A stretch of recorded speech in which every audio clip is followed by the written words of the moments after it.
Eto na, nakahanda na, handang-handa na si General Torre upang hulihin, pusasan itong si Senador Bato. Ay wala na akong lusot ito, mga kaibigan, sapagkat kahit siyang ka magtago, hukayin ka ni General Torre, Senator Bato. Alright, welcome back to my YouTube channel. I'm Andy's Vlog. Mga kaibigan, nataranta na ho. Itong si Bato, nanginginig na sa takot dahil hukayin na ni General Torre doon sa kanyang pinagtataguan. Ay yari, walang lusot to ito. Talagang matindi itong si General Torre. Isang like lang ho sa video na ito. Sabay-sabay po natin i-like kung nagustuhan nyo ho. Please subscribe my YouTube channel. Mga kaibigan, ito po ay yung usapin ng arrest warrant. Hindi pa ho nahuhuli si Bato, mga kaibigan, at hindi pa hinuhuli para hindi kayo mabiktima ng fake news. But sa puntong ito ay nakahanda na si General Torre upang hulihin itong si Bato. Ay hari, mga kaibigan, gusto ko munang kunin ang inyong panig. Pabor po ba kayo o naniniwala kayo na itong si General Torre ay mahuhuli itong si Bato? Sa comment section ho, inaanyayahan ko kayo. Karapatan nyo na magbigay ng anumang public opinion. Ay salute, General Torre, mabuhay ka po. Magagalit na naman sa atin ang mga didilis, mga didishit.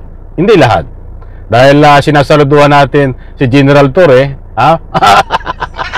Sino nakakaalala ho nung binitbit po nito si Digong Duterte, papunta ron sa aeroplano, tapos nung ayaw sumama si Digong ay talagang gustong bitbitin buti lang at sumama. Ganyan din ho ang mangyayari dito kay Bato de la Rosa na kukunin ng ICC sa visa ho ng warrant of arrest. Nako, mga kaibigan, wag niyong kaligtaan panoorin ang ibabahagi ko po sa inyo. Ma-action dahil pa ang pelikula, dahil ito ay tunay na buhay. Ang pelikula ay scripted at sumasalamin ho sa istorya. But ito istorya na may buong katotohanan, mga kaibigan, sa tunay na buhay. Ang ma-action ng pagdampot dito ho kay Senador Bato upang dalhin diyan ho sa Daheg, Netherlands at ikulong. Makakasama kaya sa kulungan ito si Bato? Tingnan po natin, mga kaibigan. Eto na, kapit mga kaibigan, huwag kayong aalis. Napakagandang pakinggan, panoorin po nito. Ma-action ito. Nako, wala si dating PNP Chief General Nicolas Torre III sa kakayahan ng PNP na arestuhin si Senador Bato de la Rosa. Oras na maging opisyal ang arrest warrant ng International Criminal Court.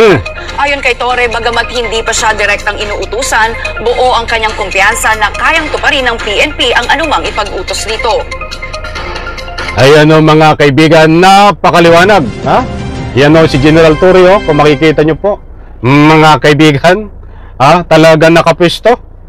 Sabi nga niya, ay bagamat wala pang direktang utos sa kanya, ay bilang bahagi siya ng PNP, ay tungkulin din niya ho kung ano man ang mayroong dapat ipatupad, ay susunod siya, mga kaibigan. Sabagay, kahit hindi na ho ito ipaliwanag ni General Torre, ay alam na dis ang mangyayari, basta't mayroon po na legal na batayan, legal na utos, ito ho ay sumusunod. Ay tingnan po natin ngayon ang PNP chief, itong pumalit kay Torre, kung ano ang tigas sa pamagitan ng legal na prosesyo ang action. Medyo tagilid dun di ba? But dito kay General Torre, buwang paniniwala ko, mga kaibigan, na talagang bibit-bitin ito si Bato. Ito. I will reserve my comment on that. First and foremost, hindi naman ako nautusan regarding that. Kung ngayon nga, pinagdidebatehan pa. Meron nga o wala So, definitely, hindi ako nautusan dyan. So, I would defer to the expertise and the wisdom of those who will be implementing that kung meron na. The PNP will go on. Walang... So, kumpiyansa kayo, sir? Kung sakali. It is full of talent. Kayang-kaya ng PNP i-carry out ano man ang utos na ibibigay sa kanya. Dagdag pa nito. Ayan, nako, nandiyan na. Nandiyan na ho. Ay nasaan kaya si Bato ngayon? Muli kong inuulit, mga mahal kong taga-subaybay, si Bato ho ay wala. Maging sa sesyon ho sa Senado, hindi ho nagpapakita. Ay, meaning ho, ay nagtatago ito kahit sino magsuri ho. Ay nagtatago na ho ito, mga kaibigan.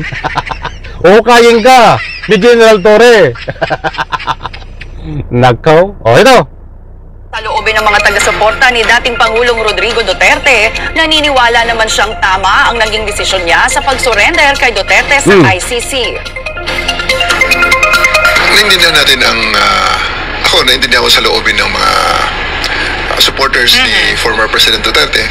Dahil siyempre, sino ba naman ang masaya na napadala sa Hague ang kanilang sinusuportahan. Pero on my part, bilang pulis, trabaho yun eh. Yan. In order to do that. And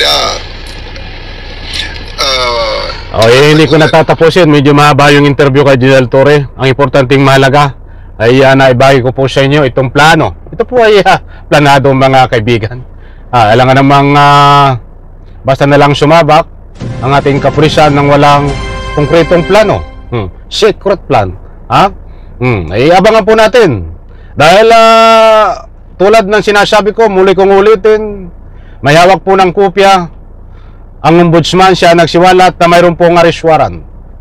Ba't hindi pa na-implement?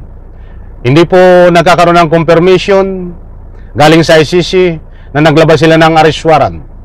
Maging ang Malacanang, wala pong confirmation kung mayroon ng arrest warrant talaga. But muli kong inuulit, si Boyeng Remulla, ang ombudsman, ay may hawak ko na kopya ng arrest warrant.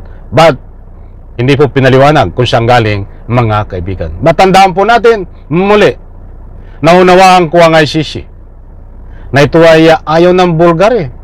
Hindi ito nag-a-announce ng may warrant na. Malalaman lang sila nga nag-issue ng warrant ay during the commission actual na inaaresto na itong dapat arestuhin, katulad ng pag-aresto kay Digong. Kahit hindi rin ako pabor ho na itong ombudsman natin na si Boyeng Remulla, baka na-excite lang kasi, but hindi ako pabor ho na i-announce niya na meron ng arrest warrant itong si Bato galing sa ICC, dahil ito ho ang magbibigay daan para magtago si Bato. Ay kita nyo ngayon, nasaan si Bato? Nagtatago ho. O kung hindi ito in-announce ni Boyeng Remulla, dapat hindi magtatago. Yan siguro ang naging dahilan din kaya itong ICC ay tahimik, medyo nagpapalamig siguro. Hindi natin alam kung anong maging dahilan. So abangan po natin, mga mahal kong taga-subaybay, dahil ito ay oras, araw, panahon na lang ang binibilang. Dahil ito ay alam natin, isang pupuntahan diyan po sa Dahig, Netherlands, itong si Bato de la Rosa upang ikulong dito sa kaso niyang kakaharapin na crimes against humanity. Nakasangkot si Digong Duterte. Hindi ho tayo nagpapakalat ng anumang fake news. Ayon kay General Torre, nakahanda ang PNP. Sino ba ang PNP? Si General Torre ho ay kabilang sa PNP. Kaya si General Torre ay nakahanda na din kung sakaling bigyan siya na ika nga po huliin si Bato na utos nang nakatataas, siya ho ay nakahanda, mga kaibigan. Nako. Abangan po natin kaabang-abang ito, mga kaibigan. Maraming salamat po sa inyo. Inanyayahan ko po diyan sa comment section, karapatan nyo hong magbigay ng anumang public opinion. Huwag pong kalimutan isang like sa video na ito. Maraming salamat. Pagpalain po tayo lahat. Bye-bye. Palakpakan.